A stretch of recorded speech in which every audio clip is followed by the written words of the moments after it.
Seja bem-vindo a mais um podcast do canal Centrado em Cristo. Hoje, mais uma vez, nós estamos trazendo uma convidada especial. Só que antes de apresentar a convidada, eu quero pedir a você que se inscreva no canal, dê um like, compartilhe esse vídeo nos seus grupos de WhatsApp, de Telegram, enfim, ajude o canal a crescer e alcançar mais pessoas com testemunhos, com histórias que trazem edificação à vida de muitas pessoas. Hoje, a nossa convidada, ela é apresentadora, além disso, ela é colunista do programa Coisas da Dina, ela também é colunista da Aratu Online, ela é mestre de cerimônia, ela é empresária e é chefe proprietária da Adult Bakery. Nós estamos falando da Tia Pri. Tia Pri, seja bem-vinda. Que currículo é? Puxou o currículo, fui fichada. E aí, Tia Pri, que prazer estar com você aqui. Obrigada pelo convite. Primeiro podcast, né?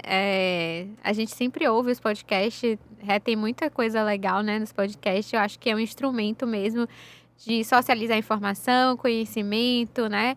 De conhecer pessoas, né? Mesmo distante, né? Às vezes a gente não tem contato com aquela pessoa, mas o que ela tem de dom, de conhecimento, a gente tem essa oportunidade, né? E hoje, com a tecnologia, podcast veio para somar, né? É no carro, é na fila do banco, né? Você tá ouvindo a vozinha daquela pessoa ali, tirando todas as suas dúvidas, né? Às vezes um insight que a gente precisa, tanto para o mundo dos negócios, como para a vida cristã, né? Para tudo, né? Então, legal tá aqui, primeira vez. Vamos ver o que vai sair aqui, hein? Vai sair muita coisa Já boa. puxou a ficha? Como você ataca todas essas frentes, a gente tem muito que explorar aqui. Né? Verdade. Olha, pessoas públicas como você são um tipo de pessoas que a gente sempre fica curioso em saber da história de vida. Da história de vida, muita coisa, né? Muita coisa. Então, eu quero começar já perguntando a você o seguinte. Desde criancinha, você já tinha essa pegada, vamos dizer assim, artística, ou foi algo que você foi se descobrindo? Eu não sei, né? Pegada artística eu não sei, mas que eu era artista deveria ser, né? Ou arteira, né? Ou arteira, né? Mas eu sempre fui sorridente, isso eu sei que minha mãe falava. Eu não aguentava, você já tava com os dentes ou chorona demais, né? Minha mãe falava que uma coisa que ela falava que eu não concordasse, eu chorava. E ela perguntava, tá chorando, filha? Eu, não, mãe, não tô. E a lágrima escorrendo. Isso eu tenho certeza, que minha mãe fala até hoje, né? Mas dizer que eu almejava, ou que eu já tinha... não. Eu gostava muito de coisa de cozinha, isso eu tinha certeza, né? Eu brincava com muita coisa de fazer comidinha e tal. Acho que o desejo já veio de berço, né? Ver minha mãe, minha avó. Minha avó sempre morou com a gente, minha avó materna, né?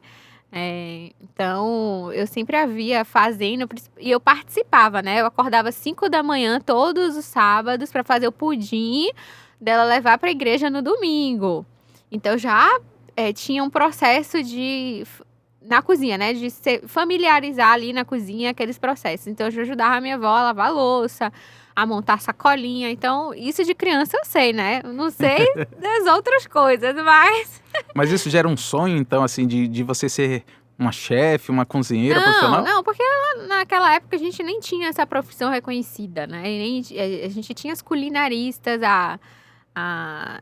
eu esqueci até o nome dela aqui agora, mas... as culinaristas de antigamente. Eu lembro que tinha uma famosa aqui na Bahia, não sei se é essa que você quer mencionar, Emília Portela. Isso, Emília Portela, era ela mesmo. Eu cheguei até a fazer um curso com ela, né? Meu sonho não era nem aprender, era conhecer a Emília, né? Sim. Então, a gente tinha referências de grandes culinaristas, né? Que era uma coisa que remetia sempre à mulher, direcionado para a mulher que atuava na cozinha, né? Então, eu não sonhava isso, pelo contrário, mas eu gostava do hobby, né? Isso já era incutido em mim, porque eu cresci vendo, culturalmente falando, dentro de casa, né? A mãe, a avó, era a referência, então eu sempre gostei, né? E foi daí que começou o interesse pelas coisas da cozinha, né? Eu acho que todo mundo tem um interesse por algo quando começa a ver repetidamente, né? Aquela situação, né? E vai e migra, né? Pra conhecer, aprofundar conhecimento, né? Então, foi mais basicamente isso. E aí você foi se descobrindo com o passar do tempo, ou você resolveu em algum momento direcionar a sua vida em uma carreira profissional e lá na frente você mudou para Eu culinária? não planejei nada enfim. disso. Me conte aí um pouquinho como é que foi. Eu não planejei foi nada. As Porque, coisas aconteceram. Se bem que, como você ataca em várias frentes, Né? Não foi algo planejado, né? Eu sempre, como eu falei aqui, sempre gostei da cozinha. Eu tinha meus tempos vagos, o famoso Senac, né? A gente não é propaganda. Mas a gente tinha aqueles cursos de base isolado, né? Então, eu sempre busquei um conhecimento avançado no que nos era proposto na época, né? Porque a gente não tinha faculdade, a gente não tinha uma pós-graduação, a gente tinha os cursos isolados de aprimorar, né? Como a Emília, né? E alguns outros professores que ensinavam pasta americana, essas coisas, né? Eu lembro que minha mãe fez um curso no Senai, que existe a diferença, Senac e Senac. E no Senai, que era para indústria, para abrir um buffet. Minha mãe estava desempregada na época e tinha que vender. E ela tinha o dote culinário de fazer bem, de cozinhar bem. Então, ela foi para o Senai. Então, eu comecei a ver essas coisas e aí eu fui migrando na adolescência, por curiosidade, mas não algo projetado para profissionalmente falando, né? Então, foi totalmente, assim, chegou, né? E aí, foi quando chegou que eu fui assim, graduar e tudo mais. Não que eu fosse obrigada, tá? Mas que eu vi a necessidade, né? De um conhecimento técnico aprofundado, né? Na teoria e metodologia. Mas, para chegar hoje a ser chefe de cozinha, eu me formei como assistente social, minha formação de base, minha primeira graduação, eu sou assistente social. Então, eu não, naquela época nem se falava em gastronomia, né? Em culinárias francesas e os reality shows que a gente tem aí de culinária nem se cogitava naquela época, né? Em 2004, necessariamente dizendo, né? Que foi quando eu entrei na faculdade. Então, eu fiz serviço social, formei, mas eu me sentia ociosa, né? Dentro da minha área de atuação. Eu ia trabalhar, aí eu pensava assim, será que eu cheguei no meu ápice da vida? Tipo assim, nasci, cresci, formei. Mas será que é só isso? E eu me senti ociosa, né? Eu queria fazer uma pós-graduação na área de serviço social, mas na época nada me atraía os olhos, né? E eu continuei trabalhando. E aí eu pegava a carona de uma psicóloga que ela era muito... Amiga, você precisa fazer uma terapia. Aí eu, terapia, amiga? Eu disse, Aí me deu umas ideias de terapia. Amiga, eu não posso te atender porque não pode, né? Existe uma ética vinculada a isso. Mas faça o que você mais gosta de fazer, procure canalizar esse tempo ocioso, né? Que gera ansiedade, né? E que pode gerar outras coisas futuras, né? Aí como eu gosto de cozinhar, eu tinha o quê? 4 anos de atuação como assistente social. Aí eu falei assim, então, eu já tinha feito uma pós pelo estado em transplante, foi o que eu me descobri, né? Aí eu disse, então vamos lá, já fiz pós, já não me passou na cabeça, não cogitei uma outra graduação. Eu até brinco assim, nossa, me arrependo de não ter feito outra graduação, mas tudo é no tempo de Deus, né? E aí eu peguei e falei, então eu vou para São Paulo fazer um curso, né, de chocolate. Eu queria conhecer a essência do chocolate. Eu não queria ficar no conhecimento empírico de frutos do chocolate. Exemplo, fazer um brigadeiro. Não. Eu queria conhecer, aprofundar sobre... Eu sempre gostei de entender da raiz para depois entender do que gera tudo isso, né? E aí eu fui a São Paulo, fiz um curso em uma escola francesa lá, de 4 dias, conheci a essência do chocolate. Não foi o bean to bar, que a galera conhece como da amêndoa para o chocolate. Não foi esse curso, foi o curso já do fruto do chocolate, né? Os grãos de chocolate, suas porcentagens, né? A gente provou 80 tipos de chocolate. Então, para você aprender, né? No paladar, os gostos, o que remete, né? Eu não posso fazer um curso desse. Eu não posso. Não vale nem a pena, porque é tanto chocolate que você enjoa, sabe? E saber as notas que o chocolate traz. Então, isso foi importante, né? E aí, quando eu voltei, eu falei, eu vou começar a vender. Aí eu comecei, eu fiquei encantada, apaixonada e tal. Aí eu disse, eu tenho que fazer alguma coisa, tirar proveito disso, né? E aí eu comecei a minha vida dentro da cozinha vendendo brownie, né? Então eu não queria brigadeiro porque eu achava processual demais. Eu queria algo que fosse assado, que não me demandasse muito tempo em pé mexendo panela e que eu também entregasse como brigadeiro entrega, que é tipo a lembrancinha, né? Algo unitário que eu conseguisse vender de pessoa em pessoa, né? Então, que fosse embalado, que fosse mimoso também. Eu gosto dessas coisas bem detalhistas, né? E aí eu entrei no mundo do brownie. Então, a cozinha começou nesse processo que essa psicóloga chegando pra mim e falou assim: seu tempo tá ocioso, assim, você tá se sentindo improdutiva, vai produzir aquilo que você gosta. Hoje eu falo pra muitas pessoas isso. Tá se sentindo ociosa, ansiosa, improdutiva? O que você gosta de fazer, né? Não é a cozinha, porque muita gente quer aproveitar da cozinha para virar um negócio. E nem sempre esse negócio vai dar certo. Sim. Porque não é pela paixão de fazer, é pela necessidade. Sim. E às vezes isso também vem o feeling do empreendedorismo, né? Às vezes você suprir a necessidade de alguém não é a sua. E a paixão não tá ali, né? Então se você faz por necessidade, qualquer déficit financeiro que vai ter na empresa ou não vai dar certo, você vai ficar desestimulado. Sim. Então, a paixão tem que estar no negócio, né? E aí vai vir paixão, frustração, tristeza, mas você vai sustentar aquele negócio porque é algo que você gosta de fazer. Não adianta fazer pela moda. Voltando aqui, né? É aquela coisa do sushi. Sim. Muita gente não gosta do sushi, mas abre uma empresa de sushi ou de açaí, né? E não tem um amor ali, né? Tipo, não é o ramo da comida que era pra você estar. Às vezes você abre a loja do sushi, mas você gosta do marketing do sushi, né? E aí vai dar certo você fazer marketing pro sushi para outras pessoas. Então, assim, a cozinha foi mais ou menos isso, né? Então, eu migrei para algo que eu identifiquei que realmente eu gostava de fazer desde pequena. Não era algo que eu projetei, mas que eu descobri nos meus processos e é um ciclo, né? Tudo é ciclo na vida. Você nasce, você cresce.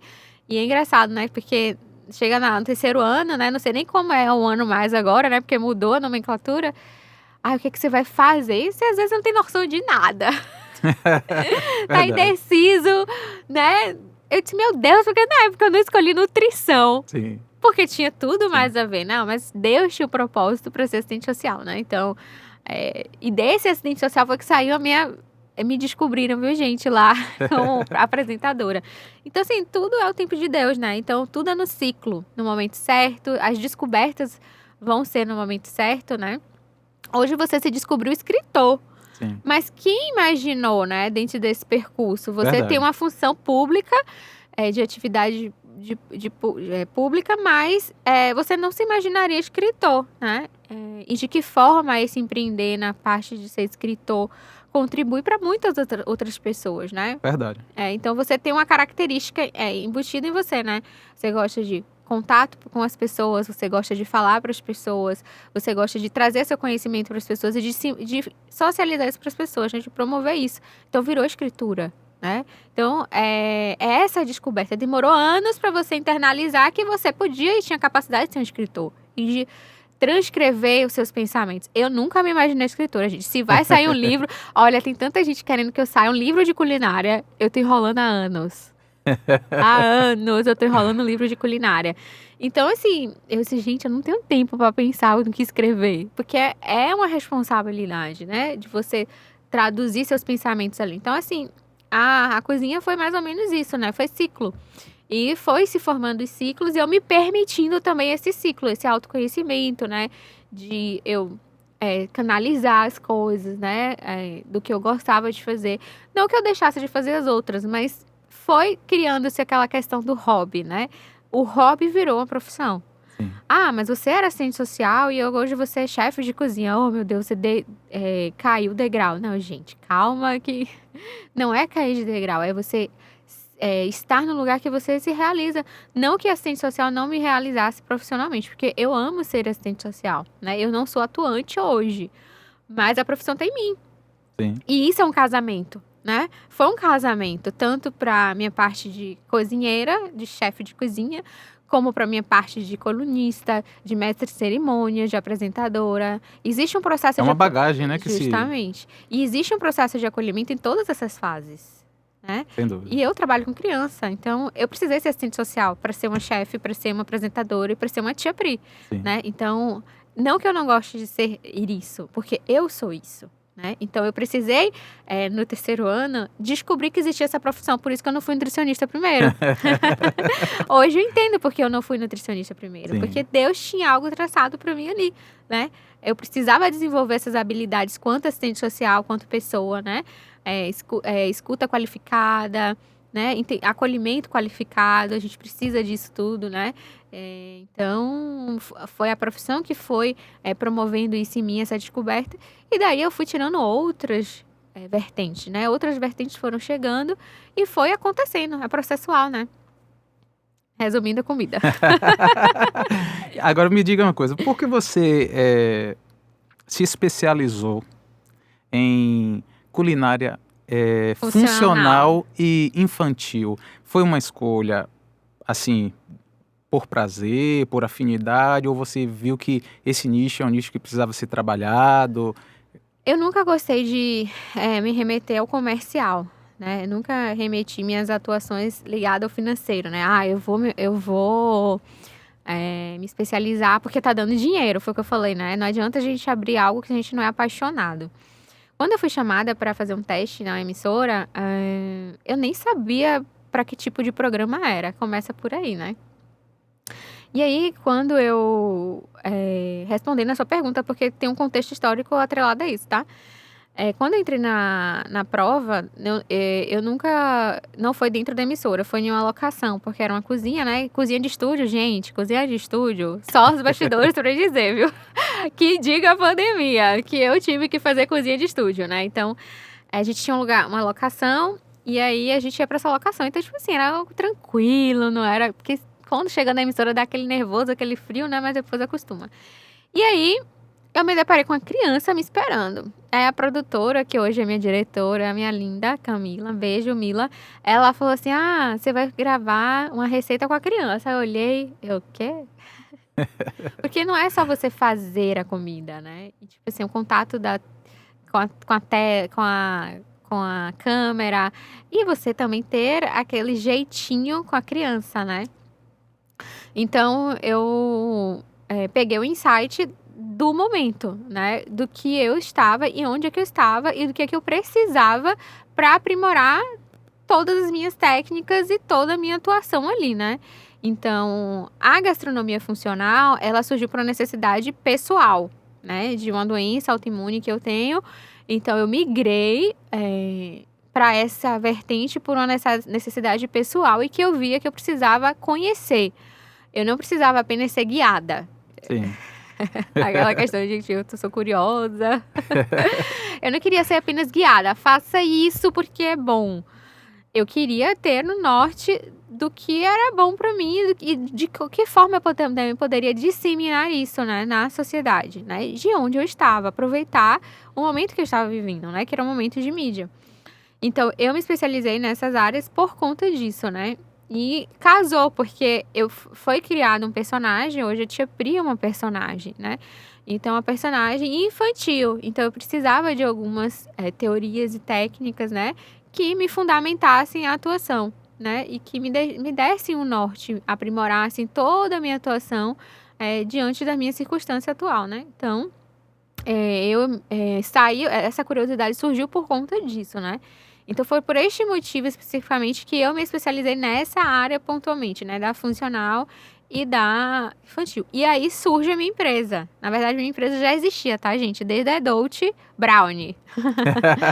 A empresa surgiu, aí foi o que eu deixei de falar, que quando eu migrei para São Paulo para fazer o curso que eu voltei, eu comecei a vender dentro do próprio hospital e dentro do próprio hospital eu abri meu primeiro CNPJ. Foi que eu abri minha empresa, né? Eu não queria, na época, acho que nem tinha MEI. Eu acho que nem tinha MEI na época. Se tinha, ainda estava começando. Eu não lembro e não vou dizer minha idade. Mas aí eu abri minha empresa. E quando eu entrei na TV, eu fechei a empresa. Eu descobri a doença. Eu não conseguia conciliar. Eu fiquei 3 meses conciliando hospital e TV.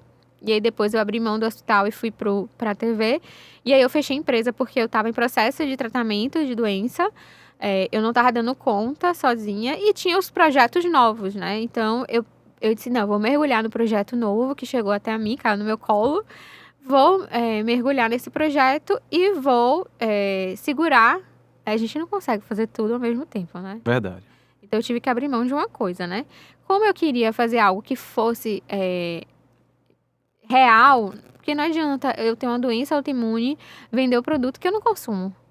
Eu não acredito nisso. Sim, com certeza. E você não vai transmitir isso para o seu cliente se você não vive aquilo, né? É igual o pessoal aí que faz propaganda de empresa de carne e é vegetariano. Justamente. Então não faz sentido. É verdade. Então, no momento que eu descobri a doença, eu falei assim, não faz sentido pra mim vender um brownie com glúten, com lactose, com açúcar, se eu não como. Se eu não posso comer, se eu tô proibida de comer. Então, foi aí que surgiu a ideia de fazer gastronomia, porque eu precisava de conhecimento técnico, eu sabia, eu não sou autodidata, não que a graduação, eu sempre reforço isso em todos os meus bate-papos. A graduação hoje para o chefe de cozinha não é obrigatória. Tem muitos chefes de cozinha lindíssimos que têm o dote, né? São autodidatas, eu chamo, né? Eu não sou autodidata. Eu reconheço que eu não sou autodidata. Por mais que eu tenha crescido no ambiente de cozinha, tenha visto minha mãe e minha avó, eu não sou autodidata. E eu precisava da teoria e da metodologia para me tornar uma profissional coesa no ramo. Sim. Então eu fui estudar, né? E eu sabia que eu tinha que me sacrificar a tal ponto. E aí, isso já na TV, né? Então eu fui estudar, fiz a graduação e em seguida fiz a pós-graduação. E foi aí que as coisas começaram a voltar a andar com a minha empresa, né? Então, migrei de área, né? Abri mão por um tempo, 2016 para 2021, 5 anos, né? Eu fiquei 5 anos ausente da empresa, a empresa ficou parada, o nome ficou parado. Todo mundo fala, você arriscou. Eu tive que arriscar, eu tive que dar um tempo, né? É ciclo.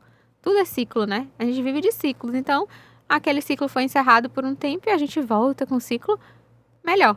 Sim. Né? Então, foi basicamente isso. E no caso da sua empresa especificamente, eu já provei os produtos.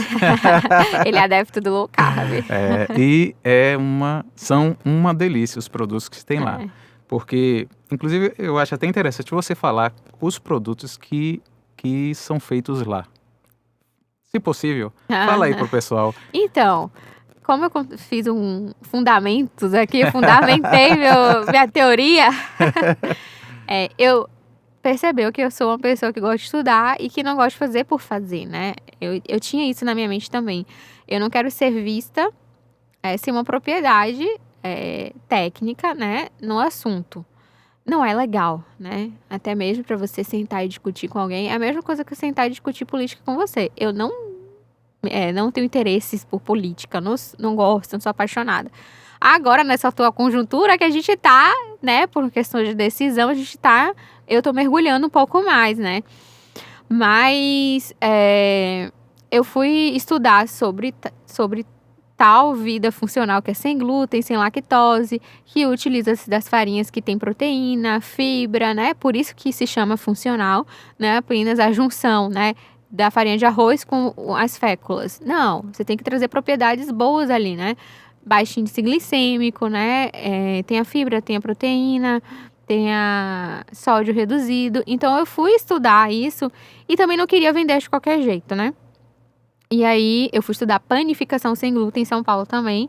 E aí foi que nasceu a ideia, porque eu sou quem não gosta de pão, né? Sim. Eu fiquei anos sem comer pão de sal, pão de milho, né? O famoso pão. Eu era apaixonada. Nossa, a gente comeu tanto pão ruim. Tanto pão ruim. Tadinho do meu marido e da minha mãe. Porque eu mandava, mãe, prova esse pão. E o pão nada deu certo. Foi aí que eu decidi, de fato, estudar, né? Porque eu não queria ser vista como que aplica a receita, né? Sim. Eu quero que a minha empresa ela tenha uma história de que transforma e que é possível as pessoas comerem gostoso e com técnica, né? E que se assemelhe o mais perto possível dos produtos que levam o trigo, né? Então, lá a gente tem produtos low carb, que é para uma dieta, né, de baixo carboidrato, que não é dieta sem carboidrato, né? Que as pessoas confundem isso. Tem produtos para diabéticos, que a gente usa os polióis, que são os adoçantes naturais, né?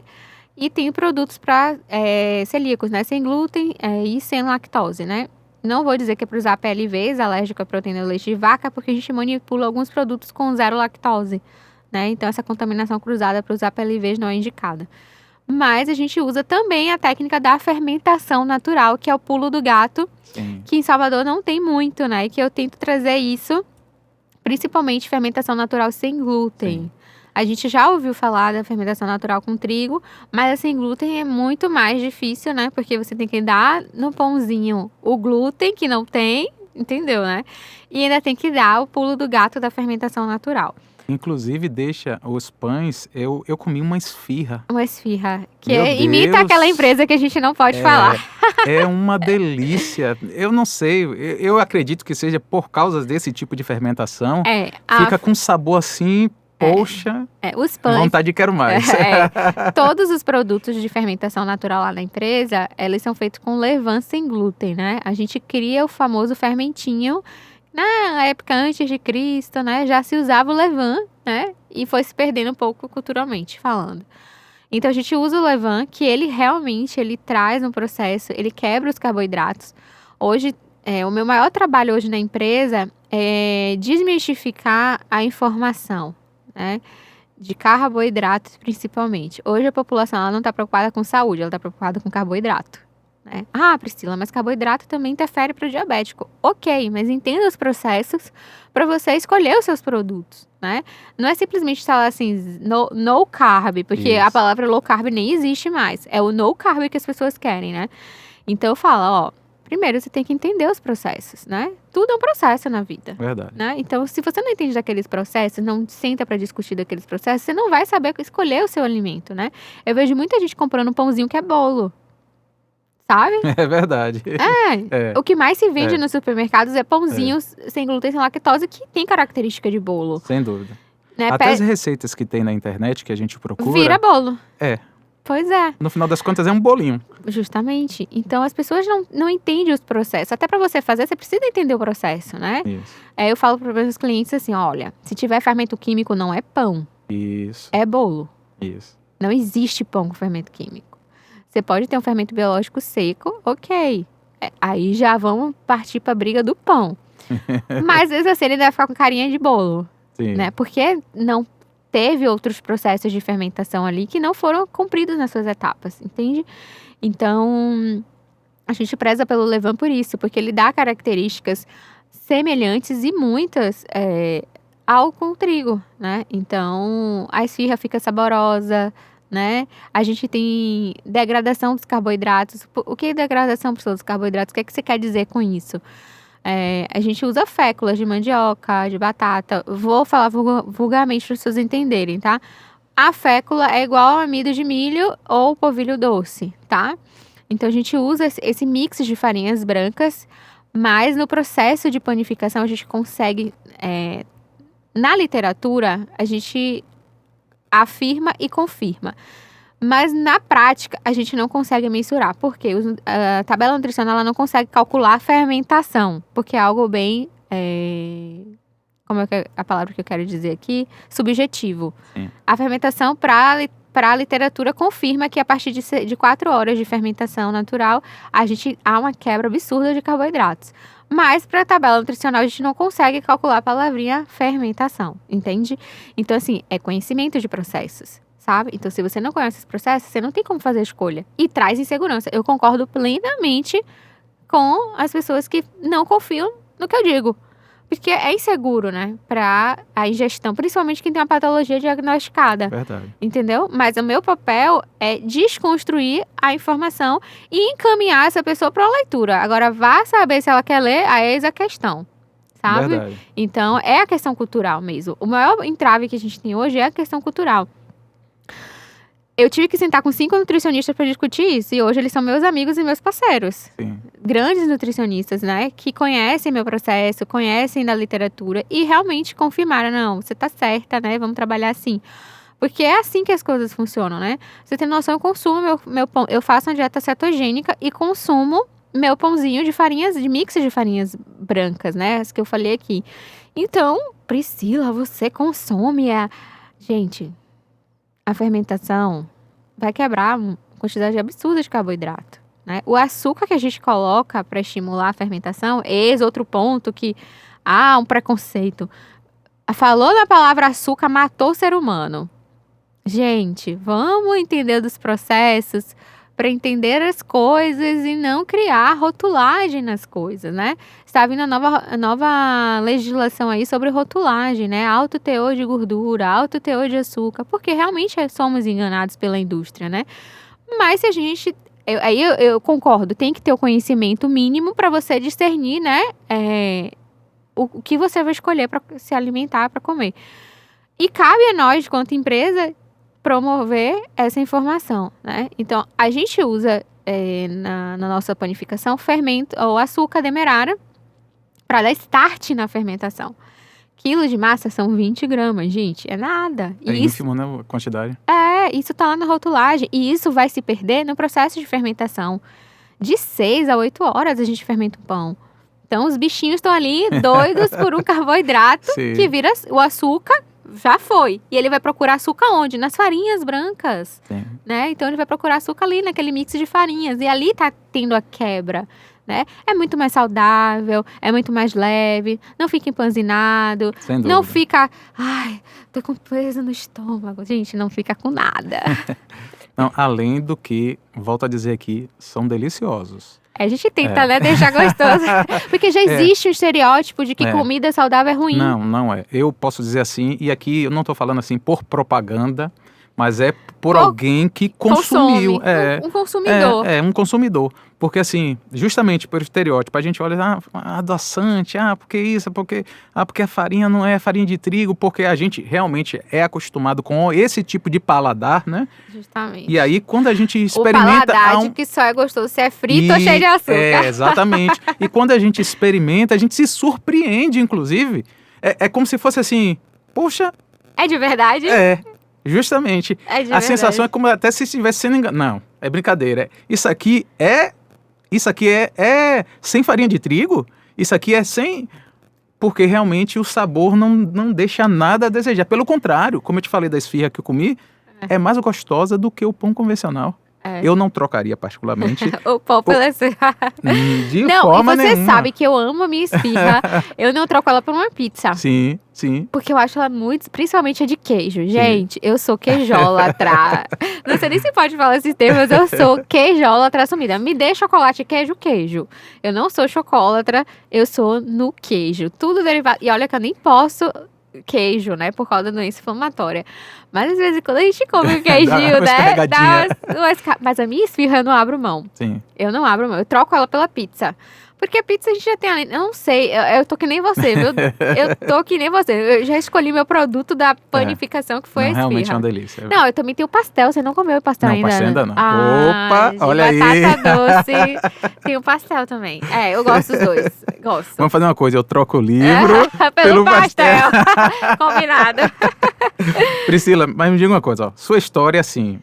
permeou em vários caminhos, né? São várias coisas juntas. Muita informação. Então a gente vai voltar um pouquinho Vamos. para falar da sua entrada nesse meio de apresentadora, né? Para ser apresentadora. Eu já dei um spoiler já dei um spoiler, mas eu queria que você assim, detalhasse mais um pouquinho como é que isso aconteceu, porque você falou que estava ali como assistente social e de repente...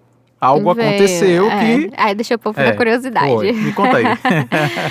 Dado o spoiler, né, de que, na verdade, eu tava... Os brownies foi a comida que me levou pra ser apresentadora, né? Na época, eu vendia brownie no hospital e eu já tava no ramo de casamento, né? Trabalhando pra alguns casamentos em grandes quantidades do bem casado de brownie. Eu foquei nisso. A venda unitária não me dava rentabilidade, só em grandes quantidades que eu conseguia tirar um lucro maior, né? Então, como eu queria... mas por que você não colocou o seu preço? Porque eu queria ser conhecida. Eu queria fazer o nome da minha empresa. Então, eu tinha lucro baixíssimo, era muito baixo. Na verdade, quase lucro nenhum. Eu me sustentava para vender, né? Como eu tinha um emprego, que isso é errado no mundo do empreendedorismo, eu falhei nisso, né? Eu ficava focada em criar o nome e, por outro lado, isso ajudou bastante, né? Deu certo. Não é o correto, mas deu certo. E eu tinha lucro baixo para investimento. E aí eu comecei a participar de eventos de casamento, né? E aí fiz uma amizade com a sexóloga Cris, um beijo, eu chamo ela de madrinha. Ela foi fazer uma entrevista na TV, era tu, e aí pediram alguém que fizesse brownie para o Dia dos Namorados. Queria fazer uma matéria. Aí, prontamente, ela foi lá e me indicou, né? E aí veio a produção, me ligou, me contactou, e os bastidores foram muito engraçados. A gente não tem tempo aqui, mas aí eu fui fazer essa matéria. E essa matéria deu tão certo que repetiu em 15 dias, né? Se eu não lembro, acho que foram entre 10 e 15 dias. E a produtora me ligou de novo. Priscila, por questão de imagem, né? Estamos reprisando sua matéria que fez sucesso, o seu brownie. Porque, de fato, eu mostrei como eu fazia o meu brownie. Gente, eu dei a minha receita. Quem pegou, pegou. Quem não pegou, só no e-book vendido agora. Eu nem sei se vai achar essa matéria no YouTube. Eu mostrei a minha receita, eu dei a minha receita ao vivo, mostrei como é que eu vendia, mostrei as possibilidades. E aí deu certo, aí reprisaram. Foi nesse reprise que o programa do Clube da Alegria estava passando por uma transição. E eles estavam repaginando de que forma teriam-se os quadros, né? E aí já tinham quadro de culinária, mas queriam um quadro novo que tivesse uma representatividade, né? Como eu estava fazendo a reportagem na hora, chamou a atenção a minha desenvoltura, a questão de eu não estar solta, né? Não estar enrijecida na entrevista, estar animada e tal. Então, isso chamou a atenção da produtora do programa, que ela me contactou. E aí me pediu para fazer um teste. Aí eu fui fazer o teste eram 4 receitas. E eu não sabia, como eu falei aqui, né? Sim. Eu cheguei a falar tinha uma criança me esperando, eu achando que era uma reportagem igual que tinha feito pro outro programa. E aí era meu teste, né? Aquela questão de olheiro de futebol. Você vai pro estádio, vê o cara jogando lá, se der certo você vai lá atrás dele, né? Aquele insight. A mesma coisa aconteceu comigo, né? Eu tava dando a matéria, a reportagem, ela passou dentro da emissora. Na emissora fica as televisões, né? Passando cada canal e aí tava passando. Ela passou bem na hora do almoço, eu tava passando, né? Fazendo a matéria. E aí eu fui convidada e aí ficou, né? Aí eu virei a personagem Tia Pri. Aí eu comecei minha atuação. Gente, não vejam o YouTube, pelo amor de Deus. Eu acho que nem consegue achar minhas primeiras gravações. Era muito engraçado, muito. Porque é o que eu falei, né? A gente, eu tava entrando em um ciclo que eu nem sabia para onde eu tava indo, né? E por isso que comecei a aperfeiçoar, né? O canal do YouTube me ajudou muito, muito, muito, muito. A aperfeiçoar, né? A técnica, como estar de frente para as câmeras, o que falar, gesticular, tudo isso faz parte, né, da atuação. Sim. Então foi aí que eu entrei, foi por causa da comida que eu entrei e encaixou, né, porque eu entrei pelo brownie e continuei na comida, né, sim, tipo, eu continuei minha atuação na comida, e aí a gente volta para minha infância, né, se remete lá na minha infância de como eu já estava sendo preparada para atuar com comida, né. É verdade. Ninguém traçou isso. Eu parei a assistente social dentro da profissão, voltei pra comida e, tipo assim, nada projetando coisas, né, futuras. Porque minha mãe tinha buffet na época, eu podia dizer, meu pai, quando teve restrição financeira, meu pai foi vender bolo de bicicleta. Eu podia ter dito, não, pai, eu vejo um negócio de empreendedorismo aí, mas eu não via. Sim. A gente tem uma mente tão forjada a emprego fixo, a emprego de funcionário público, né? A gente tem uma mente forjada pra isso. E muitas das vezes o nosso emprego tá ali, a gente não pega, né? E eu peguei depois de anos, né? Tipo assim, vi meu pai e minha mãe vender tanta coisa. Eu podia, né? Não, eu vou... Mas Deus sabe o que faz, né? Deus traça os processos, né? E a gente tem que se permitir aos ciclos. Se a gente empaca nesses ciclos, a gente não progride, a gente não avança, né? E tudo é um propósito. É verdade. Tudo tem um propósito. Só estar disponível para esse propósito, né? Então, eu acho que no ciclo Deus me viu disponível e foi trabalhando, né? E eu, sem almejar nada, quietinha, né? E aí eu fui fazendo, né? Fui fazendo e as coisas foram acontecendo, né? Então, foi aí que surgiu a minha entrada na emissora, né? E aí me tornou a personagem, né? Eu lembro quando ela me perguntou assim, como é que você quer ser conhecida na TV? Aí eu falei assim, como um bom baiano fala que olha para um adulto e fala, você chama de quê? De tio. A gente tem essa mania, né? Se dizendo. Você chega pro mais velho e você chama de quê? de tio. É respeitosamente falando, Isso, que essa palavra tia me remete muito a respeito. Não que na hora eu pensei nisso, da questão do respeito, mas na questão da forma cultural que a gente tem de atribuir o outro que tá ali, né, como autoridade, né? Sim. Então, a gente respeitosamente chama de tio ou de tia. E aí ficou a tia Pri, né? É uma coisa... E é uma coisa respeitosa, carinhosa. Sim, Oi, é tio! Tia! Aqui na Bahia é cultural.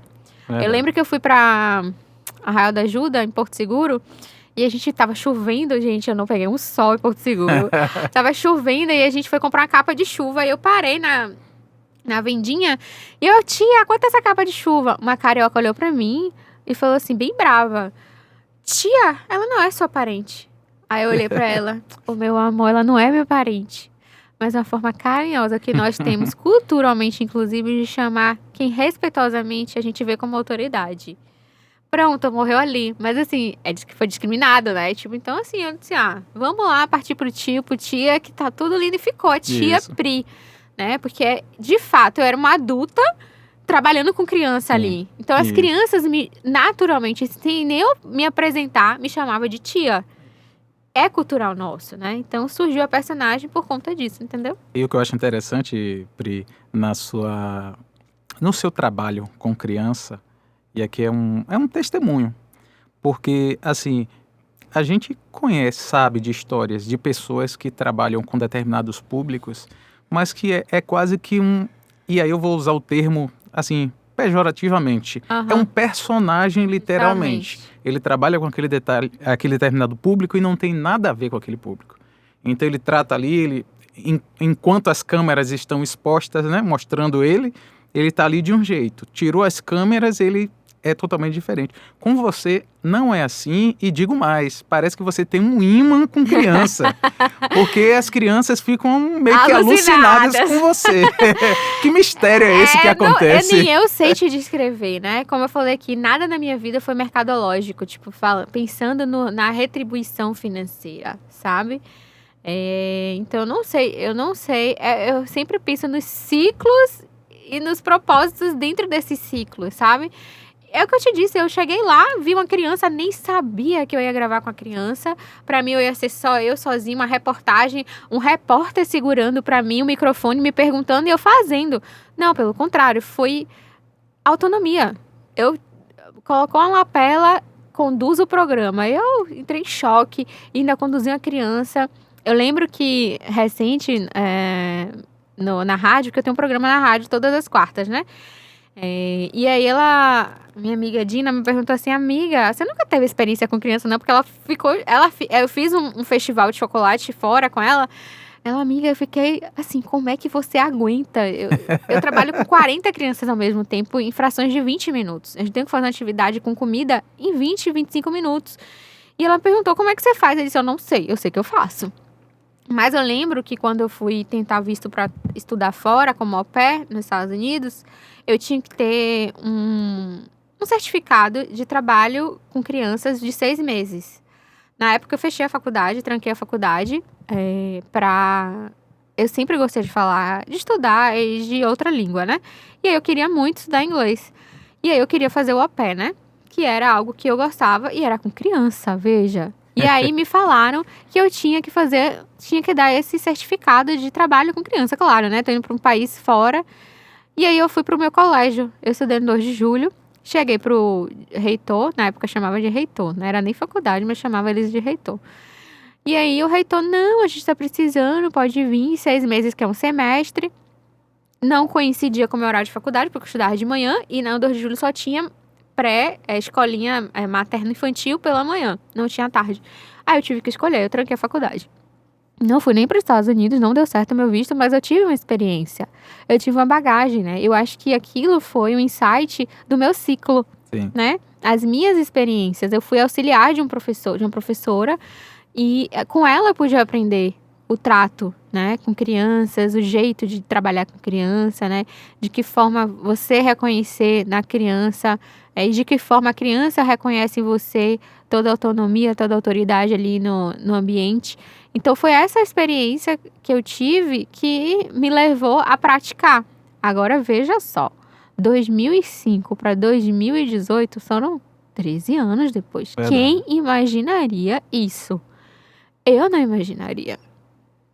Ai, foi muito tempo. Gente, as coisas não acontecem de forma mágica, Sim. né? As pessoas querem empreender hoje, um exemplo no empreendedorismo. As pessoas querem empreender hoje e querem ficarem ricas no outro dia.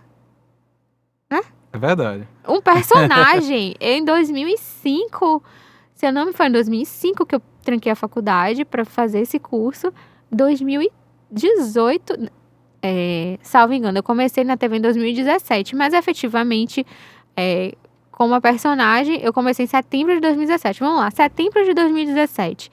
Quem imaginaria 12 anos depois que eu trabalharia com criança? Eu nem imaginava, né? E que algo foi construído em mim, plantada a sementinha em 2005. Foram muitos anos, Verdade. né? E que eu fui para uma área hospitalar que não foi pediatria, viu? Eu trabalhei com paciente renal. Sim. Eu nem trabalhei em pediatria. Para não te dizer que eu não trabalhei em pediatria, eu fiquei, de 8 anos de profissão atuando em hospital, eu fiquei 3 meses dentro da pediatria. E eu não trabalhei com criança dentro da pediatria, eu trabalhei com adulto.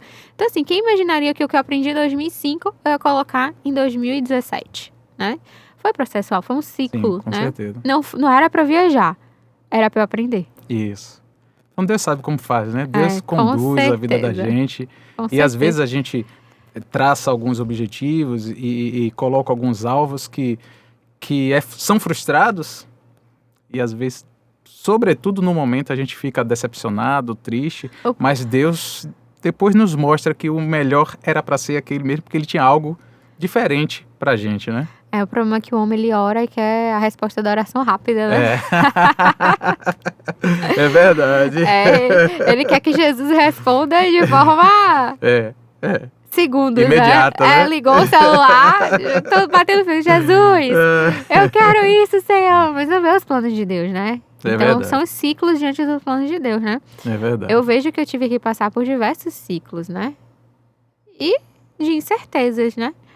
Porque tive visto negado 3 vezes. Não foi uma vez, foram 3 vezes, tentando estudar fora. E na última tentativa, a mulher falou assim pra mim, a cônsul: você não vai entrar no meu país, você não entendeu? Eu não quero que você entre. Eu ouvi isso. Ninguém nunca ouviu isso. Eu ouvi Deus falando. Você não tá entendendo que eu não quero que você vá? Ponto. Morreu ali. Então, assim, dali em diante eu entendi que não era o meu momento. Né? E olha que depois você foi, né? Várias vezes. Justamente para mostrar que era naquela hora que não era para ir. Justamente.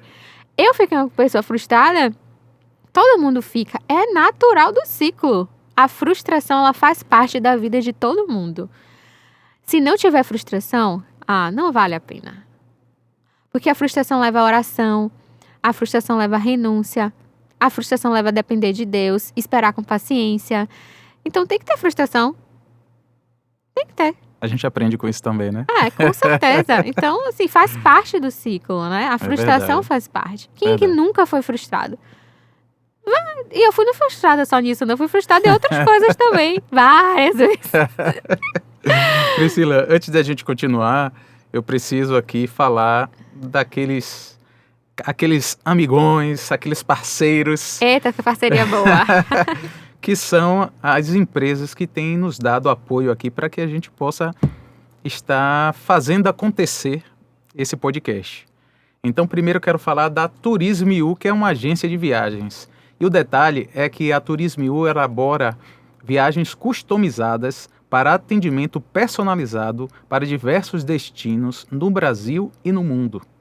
E por falar em viagem, se você tem o sonho de conhecer Israel, a Turismo.io está preparando uma super excursão para esse destino em 2023.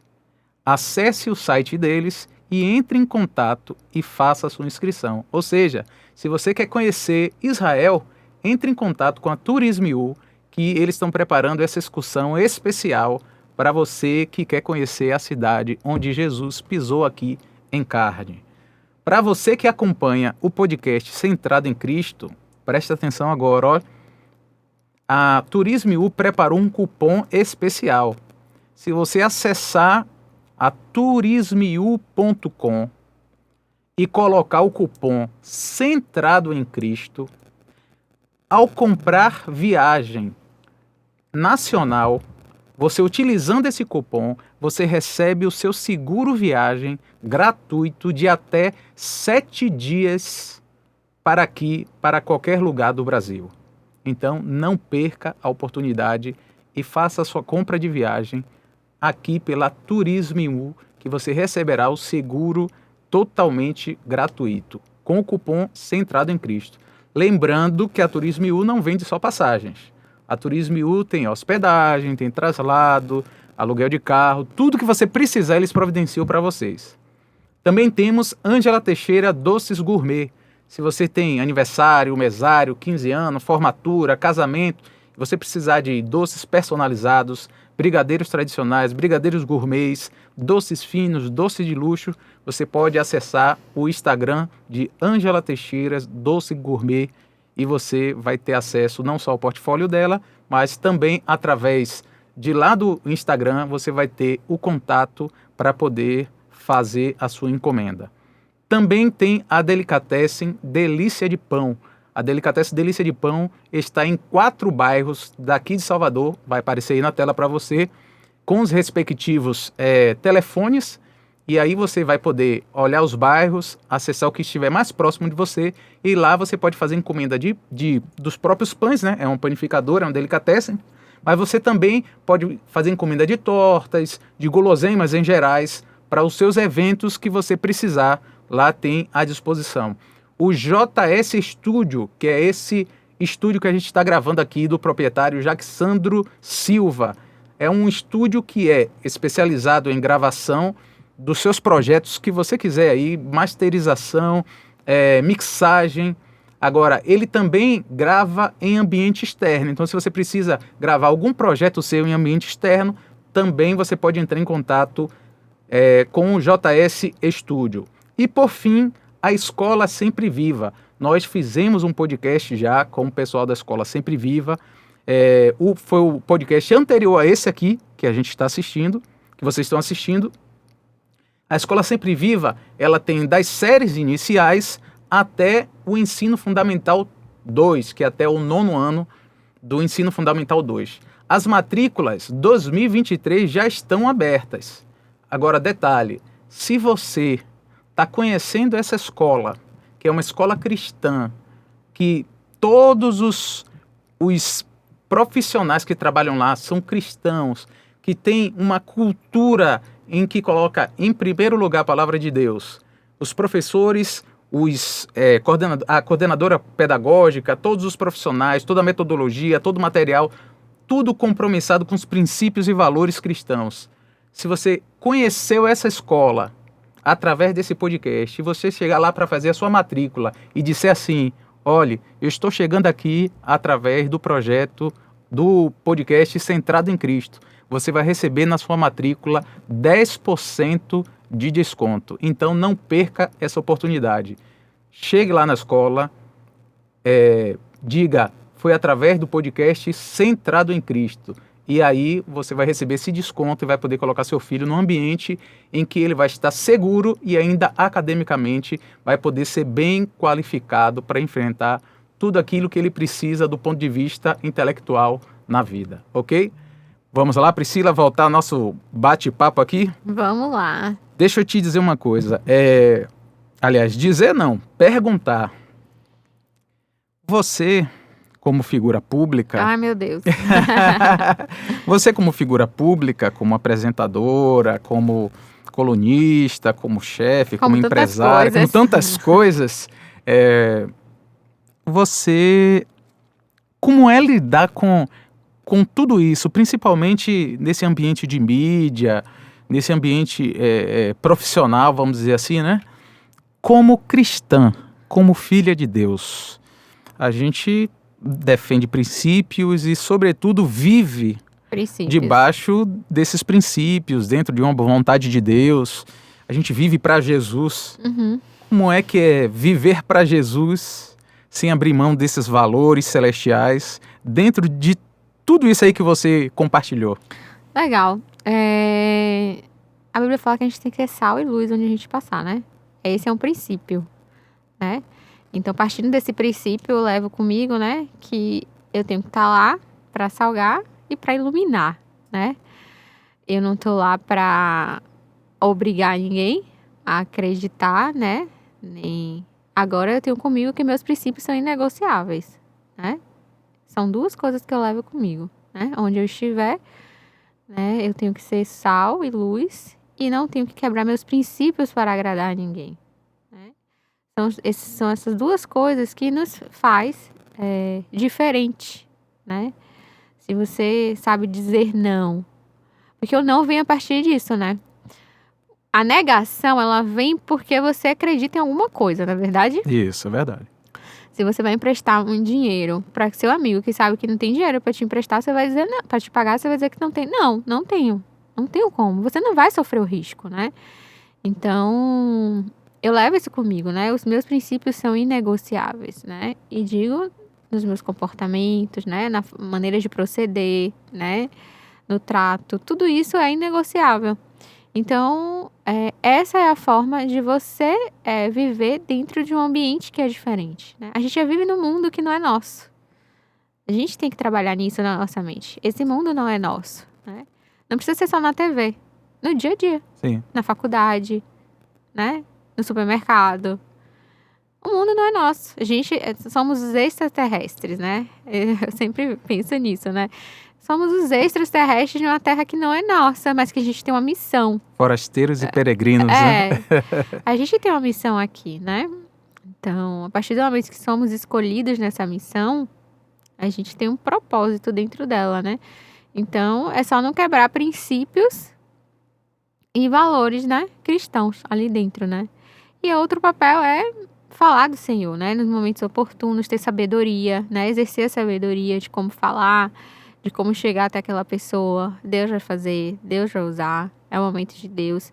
O andar no Espírito é isso, né? O andar no Espírito é ser usado pelo Espírito no momento certo, né? Mas você tem que estar cheio dele, para andar com ele, né? Então, eu entendo assim. Então, Deus faz as coisas no momento certo, né?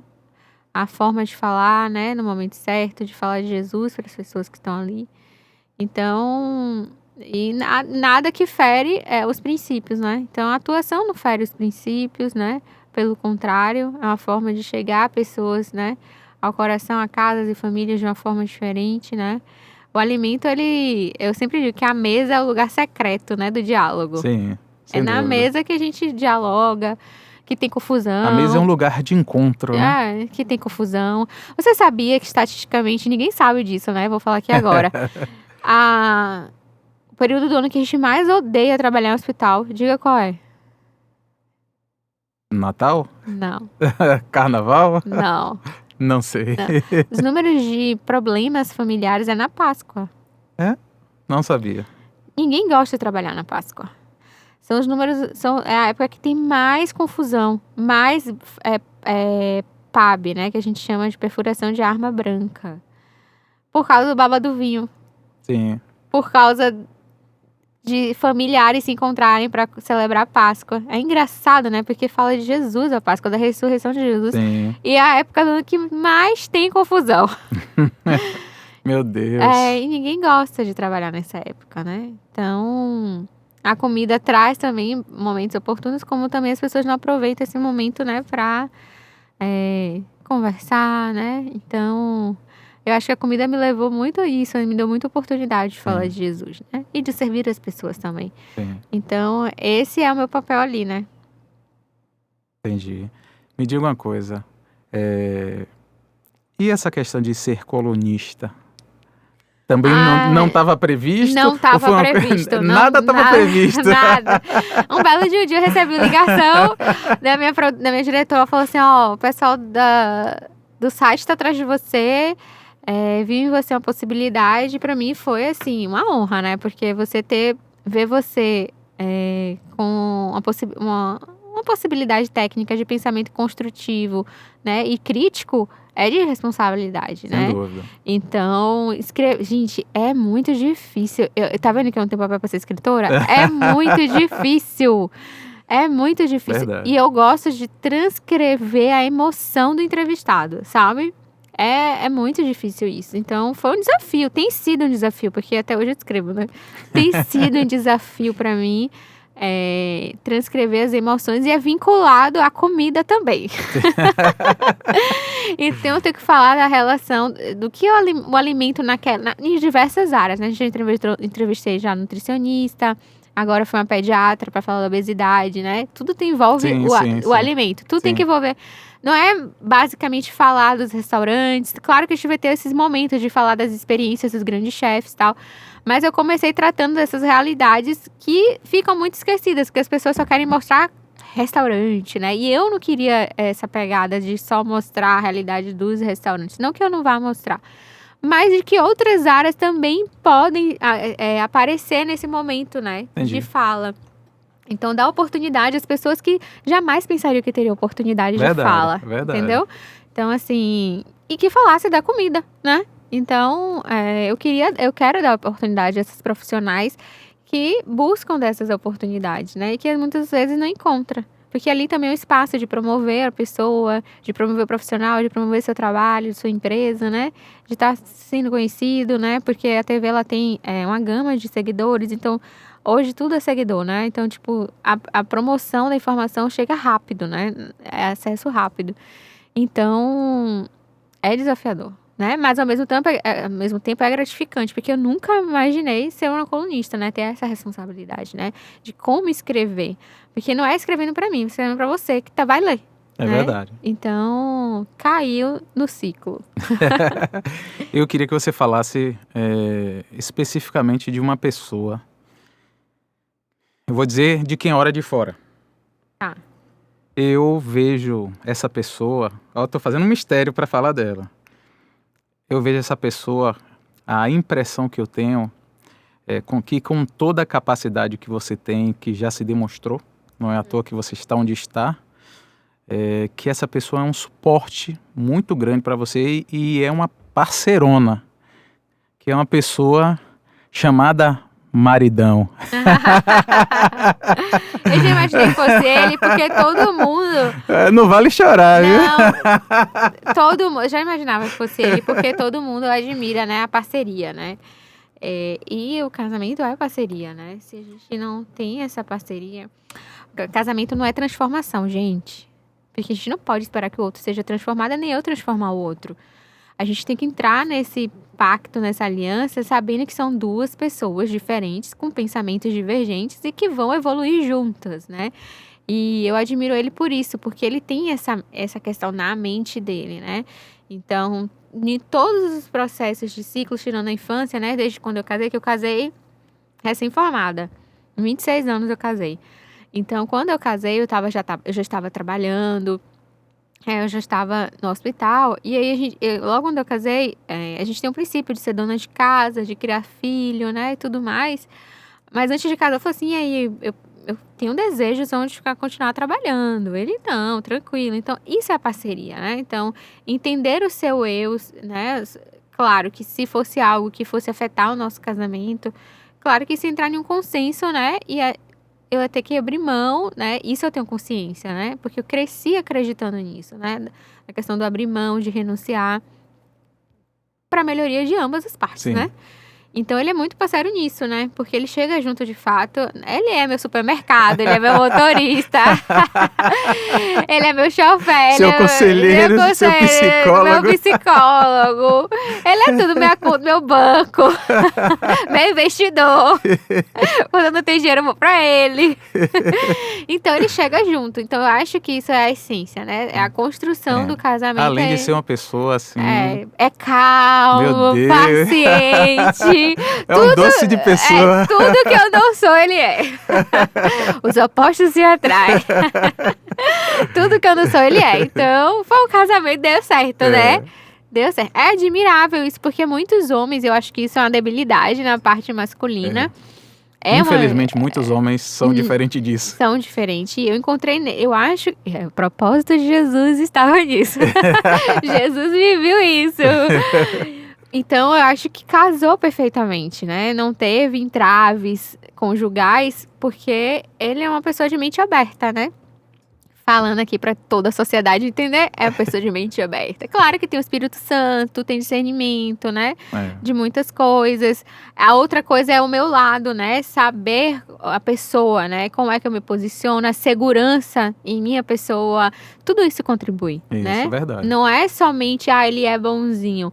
Mas o outro lado também, ser transparente, né? Isso. Agir com sabedoria, dividir as E situações. os dois amam Jesus, né? Então, isso torna a coisa muito mais fácil, né? Isso. As pessoas aí no mundo, elas querem encontrar essências, fórmulas. As pessoas só querem fórmulas. É verdade. E fórmulas com resultados imediatos. Gente, pelo amor de Deus. Para que não dá certo. Resultados imediatos não existe, né? Verdade. Então, nem a física, né? Newton, não sei quem aí, precisou de muito tempo para descobrir teorias, né? Então, não existe fórmula pronta. O seu casamento é diferente do meu, porque são pessoas totalmente diferentes. Verdade. São contextos históricos vindos diferentes, né? Você tem uma história familiar, sua esposa teve, eu tive, ele teve. Tivemos criações diferentes, distintas, e que vão se casar ali. Os princípios de Jesus vão ser os mesmos. Justamente, os princípios de Jesus chegam para moldar as diferenças. E nesse molde das diferenças é que a gente vai consertar os caminhos e prosseguir. Ponto. Resumiu, né? A sociedade, que não quer seguir a Jesus, ela quer uma fórmula secreta. Nos olha como referência. Qual é a fórmula secreta? Né? A fórmula secreta é Jesus. Tá ali. A aplicabilidade é você que decide, né? Isso. Então, não tem como parametrizar, né? E aí eu volto na minha situação. A parceria chega por conta disso, né? Porque tem princípios, tem valores, tem pessoas de mente aberta, né? Que abrem mão. As pessoas não querem abrir mão de si, não querem abrir mão em prol do outro. É uma dificuldade, aí entra conflito de casamento, conflito de decisões, né? Aí pronto, aí começa os bolos doidos. Verdade. Ô, Priscila, me diga uma coisa. É muito comum, aí eu vou dizer assim, que a gente está acostumado, vamos dizer assim, a ver pessoas que são figuras públicas, atores, apresentadores, cantores, que de repente se convertem e a partir daí a gente os tem como irmãos. Uhum. E às vezes a gente até compreendem que eles já tinham acesso a esse ambiente. E aí eles já estão lá e meio que a gente pensa assim, vamos aproveitar que eles estão ali e Deus vai usar eles como luz e sal. Mas pessoas que cresceram na igreja, que de repente têm o sonho, o desejo de serem profissionais, que acessam esses meios, uma apresentadora como você, um cantor, um ator. O que você pode dizer a essas pessoas que cresceram na igreja, como você, que se converteu, vamos dizer assim, quase que de berço, né? Cresceu na igreja. 2 anos. É parte do princípio que eu te falei antes de princípios, né? Parte do princípio dos princípios. Sim. Né? Se os princípios são inegociáveis na sua vida, ok. Se não são, aí você vai ferir o que é de mais sagrado, né?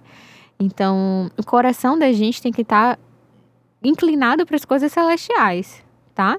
Se fere, eu não quero citar nomes eticamente falando, mas tem uma cantora que nasceu no berço cristão e que hoje fere muitos princípios do que cremos, né? Não é só estar, era estar e fazer a diferença e não ferir os princípios. Sim. Né? Então esse é o segredo, né? Porque eu estou lá em cima e não quero perder isso, né? Se perde para ganhar, entendeu? E os valores eternos são muito maiores e muito melhores, né? Então, se fere princípio, não tá de acordo com o princípio? Não tá. Então, ok, tchau, beijo, fui, parti para outra.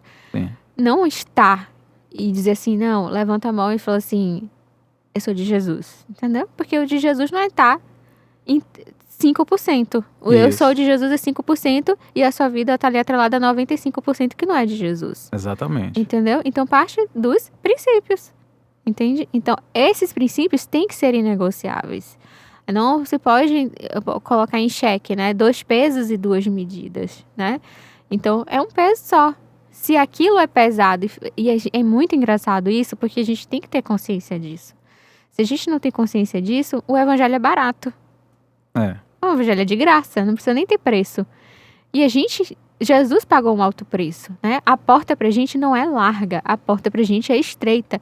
E a Bíblia é um livro que nos mostra todos os princípios da porta estreita.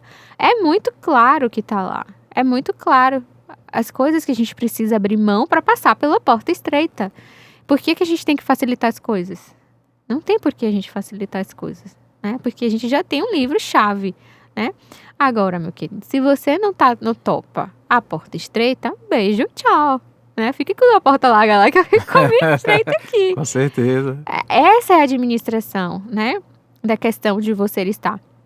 Quando eu entrei na TV, a primeira coisa que eu perguntei para meu conselheiro, eu lembro como se fosse hoje, era 10 da noite que eu recebi a ligação para fazer a matéria, que eu não sabia que perduraria por muitos anos, que viria se tornar assim, uma profissão. Eu perguntei a ele, isso vai de contra a fé? Eu tô fazendo algo que vai de contra a minha fé? Aí ele falou, você tá indo cozinhar, amor.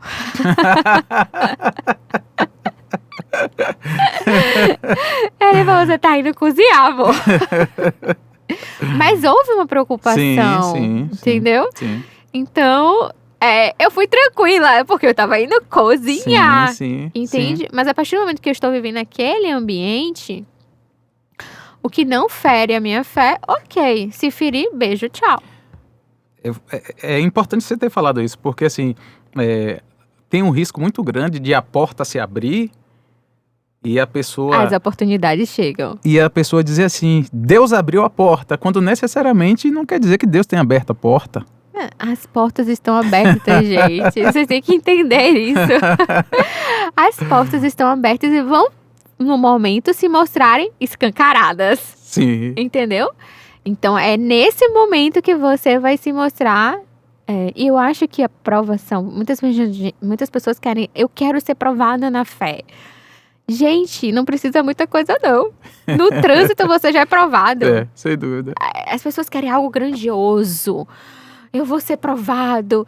Não precisa. É tão simples. Um problema com família. Provação da fé. Problema dentro de casa. A paciência é a maior provação da fé. Você tem que... Eu tô exercendo ultimamente a paciência. É uma provação. As pessoas querem algo mágico. É verdade. Que é transcendente do não sei da onde. E tá tão perto ali do seu dia a dia. Sem dúvida. Né? Então, tudo é escolha. Eu sempre levo isso comigo. Eu sou uma pessoa calculista, tá, gente? Eu tô falando aqui. Eu calculo tudo. Eu penso 50 vezes. Eu calculo. No momento... Priscila, mas no momento que dá pra pensar e pra calcular, eu calculo. Eu nunca gosto de dar uma resposta imediata, sabe? Porque a sua palavra é sim, sim, não, não. Pra você distorcer aquele sim ou aquele não, vai te dar muito mais trabalho do que você ter pedido... Um momento. Não, eu aprendi isso na prática, no trabalho, né? Se você não sabe responder a pergunta, ou você não quer responder, por uma questão de incerteza, você chega para a pessoa e fala assim, vou verificar e te dou um retorno breve. Porque você está respondendo subjetivo ali. Você não está dizendo nem sim e nem não. Você não frustrou quem estava esperando a resposta tua e também não se comprometeu. Então, vou verificar e te dou um retorno. Esse retorno... Aí você pode negociar. Aí chega a negociação. Esse retorno tem que ser até que horas? Essa frase que eu aprendi com a minha chefa, me trouxe tanta segurança na atuação profissional, que hoje eu sou uma pessoa, de lá pra cá, eu sou outra pessoa na questão de segurança do sim e do não. Sabe? Vou verificar e te dou um retorno. Ponto. Você não frustrou a pessoa que estava esperando. Também não saiu de ruim na história. O não, e você vai construir um momento pro não ou pro sim. Sim. Se você já sabe a resposta, mas você precisa construir na pessoa aquela segurança para ela receber o não ou sim. O sim é fácil. Ponto. Então vamos tratar do não. Você vai construir nela a possibilidade do não. Mas também você não vai fechar a pessoa para si, né? Você não vai fechar a receptividade. Ou, como você disse, às vezes há um tempo até de a pessoa que disse que poderia dizer o sim ou não, de repente pensar melhor e mudar de ideia. Com certeza. Se na situação tiver tendencioso a isso, gente, eu aprendi uma coisa. Eu li um livro uma vez que nunca peça nada a marido com fome. Você já ouviu falar nisso? Não. Pois é, isso é um livro. Eu não lembro o nome do livro agora. Eu me comprometo em botar depois lá nos... Sempre tem um gênio que escreve essas coisas. E eu fiz um teste com meu marido. Eu fiz um teste uma vez, tadinho. Ele chegou do trabalho, eu inventei, não sei o que. Amor, eu preciso comprar isso. Ele disse não. Aí eu fui lá, apliquei o que o livro dizia. Aí eu fui lá, tal, não contestei, não falei nada. Insisti 2 vezes só, beleza. Quando a gente jantou, que acabou, coloquei outro assunto em pauta, não sei o quê. Eu, amor, veja bem aquele negócio que eu te pedi. Ele deu sim. Você acredita? Às vezes o momento, Sim, a pessoa tá sim. com... O que eu quero dizer? As pessoas, às vezes, quando você traz uma situação pra pessoa, a pessoa tá com fome. Sim. Ou a pessoa tá com uma situação Estressada, né? estressada, tá com uma situação muito mais urgente do que você deu pra ela, né? Sim. As circunstâncias do momento não são favoráveis. Às vezes a pessoa financeiramente não tá ali pra te ajudar, né? Mas pode ter recursos pra buscar, pra te ajudar, né? Então, nós somos acostumados a tudo na hora, né? Tudo na hora. Então, se é na hora, usa essa frasezinha, né? Vou verificar e te digo depois. Aí pergunta quanto tempo você espera, né? Porque é uma avaliação de um cenário, de um contexto, né? Então, é basicamente isso. Pri, considerações finais. O que é que você gostaria de dizer para o seu público, que certamente vai assistir esse podcast, mas também a pessoas que estão te conhecendo aqui pela primeira vez? O que é que você poderia dizer para elas? Gente, eu não tenho nada. Eu já contei. Fale Olha, suas redes sociais, vocês enfim, fale, que fique à queriam vontade. conhecer minha vida pela primeira vez, em xeque aqui, todas as minhas informações. Obrigada, né, pelo convite, meu primeiro podcast, né, Não é de fato, não é difícil não, porque ficou até leve, né? É bem você tranquilo. Foi ótimo, você sempre... Mas obrigada pelo convite, né? A primeira vez falando um pouco mais fora da tela, porque as pessoas acham que não existem pessoas por trás de muitas coisas, né? Sim. Mas sigam minhas redes sociais, queiram acompanhar meu dia a dia, tá lá nas minhas redes sociais, meus trabalhos, do Bakery, do Tia Pri, do Aratuon, do Coisas da Dina, muita coisa. Eu tô aqui já, hoje eu tenho que gravar o programa de quarta. Mas obrigada, as considerações finais é essa, né? Falar que o combustível de toda personagem é Jesus, sempre foi, né? Amém. Hoje a gente tá vivendo um momento de posicionamento, né? A gente tava até falando, no preview aqui, sobre nossos posicionamentos, né? Posicionamento de fé, de valores, né? Então é o momento da gente, de fato, colocar em xeque, né? O que é base para nós. Então, as considerações finais seriam essas. Obrigada, viu? Nada, obrigado a você. E aqui o seu livro. Promessa gente, eu tenho que trazer o pastel. O pastel agora. Ele fez uma pergunta sábia. Ele quer o pastel. Ó, quinta-feira, viu? Gente, obrigado pela paciência, entre aspas, porque foi uma delícia ouvir aqui Tia Pri. E eu espero que você, por favor, inscreva-se, dê um like. Volto a dizer, é muito importante essa participação de vocês. Comentem aqui embaixo, divulguem para o máximo de pessoas que vocês conhecem nos seus grupos, WhatsApp, Telegram, porque é importante, quanto mais pessoas conhecerem esse trabalho que a gente tem feito aqui, mais pessoas vão poder ser abençoadas, mais esse podcast vai poder crescer e mais a gente vai poder trazer pessoas que podem falar de suas vidas, de suas trajetórias, de quanto Deus tem feito, não só na vida delas, como através delas. Muito obrigado, que Deus abençoe e até a próxima, em nome de Jesus. Graças a Deus, tá vendo, Pri?